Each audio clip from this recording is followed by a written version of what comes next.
Bonjour, nous allons voir aujourd'hui dans cette vidéo comment utiliser les opérateurs booléens au sein de l'application Python dans la calculatrice graphique TI-83 Premium CE.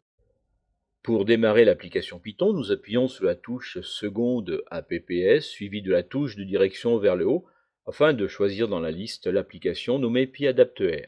La fenêtre est divisée en deux parties. D'une part, la liste des scripts déjà présents dans l'application et au bas, des touches F1 à F5 qui nous permettent d'utiliser l'application. Le clavier alphanumérique est bloqué en mode majuscule et si nous souhaitions l'avoir en mode minuscule, nous appuierions sur la touche alpha et éventuellement la touche seconde alpha pour le bloquer dans mode alphanumérique. Avant de créer un script utilisant des opérateurs booléens, nous allons travailler avec la console. Nous allons affecter à une variable x la valeur 7. Donc x sto 7, nous effectuons le même travail pour la variable y à laquelle nous affectons le nombre 17. En utilisant la touche seconde test, nous allons comparer les variables x et y.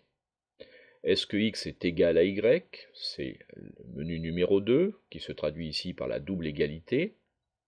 Ce n'est pas une affectation. La calculatrice nous répond que x n'est pas égal à y en nous donnant le mot false. Est-ce que x est plus petit que y? Manifestement, nous devrions avoir une affirmation et nous sommes heureux de l'obtenir.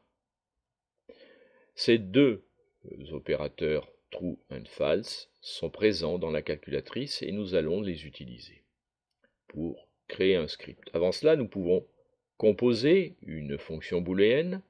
Par exemple, nous mettons une première affirmation, 8 est plus petit que 9. Est-ce que 8 est plus petit que 9?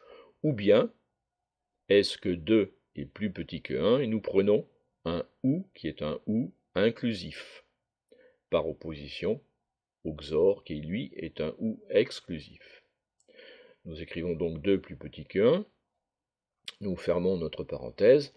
Nous validons en appuyant sur la touche Entrée et nous obtenons bien la réponse attendue.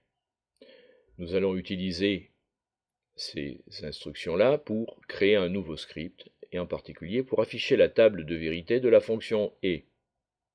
Nous créons donc notre nouveau script, nous lui donnons le nom de et. Ensuite, nous allons définir une boucle fermée qui va balayer le contenu d'une liste. Donc nous créons un for in mais pour la liste. Ici, nous allons créer notre liste. Avant cela, nous voulons modifier le i en une affirmation que nous appellerons A. Nous en aurons une autre B un peu plus tard. Pour définir notre liste, nous pouvons aller dans le menu correspondant aux listes. Nous prenons la première option qui nous permet de créer une liste vide avec des crochets. Nous allons remplir cette liste avec les opérateurs booléens, true, virgule. Le second, nous allons mettre false. Voilà. Nous validons pas notre ligne car nous allons la copier. Donc dans le menu F3, nous prenons l'instruction qui nous permet de la copier. Nous allons la coller maintenant à la ligne inférieure. Elle est indentée car elle est contenue dans cette première boucle.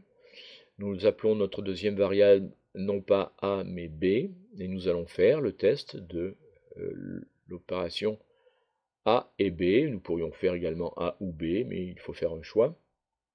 Ensuite ici nous allons mettre une sortie, c'est-à-dire que nous allons rechercher l'affichage par un print, une entrée-sortie, de notre table de vérité. Vous remarquerez l'indentation à 4 points car le print est contenu dans la deuxième boucle. Donc nous écrivons print A, virgule, et derrière nous mettrons B, donc A et B. Les instructions sont ici séparées par des virgules, que nous ne devons pas oublier sous peine d'avoir un message d'erreur. Donc A et B vaut. Nous pouvons bloquer le clavier en mode alphanumérique, majuscule, ce qui permet d'aller plus rapidement pour l'écriture des mots. Naturellement, il faut également là mettre une virgule. Et enfin, nous allons compléter par la fonction booléenne A. Et nous mettrons la fonction AND qui nous permet d'effectuer le A et le B. Donc la table de vérité sera lue systématiquement pour la variable A. Pour la variable B, l'opération sera effectuée. Nous aurons ainsi toutes les combinaisons possibles, donc notre table de vérité complète. Il ne nous reste plus qu'à exécuter notre script. Nous le cherchons dans la liste en utilisant les touches de direction. Nous validons par entrée. Et nous avons bien notre table de vérité. Nous vous remercions d'avoir suivi cette vidéo. Nous vous disons à une prochaine fois. Au revoir.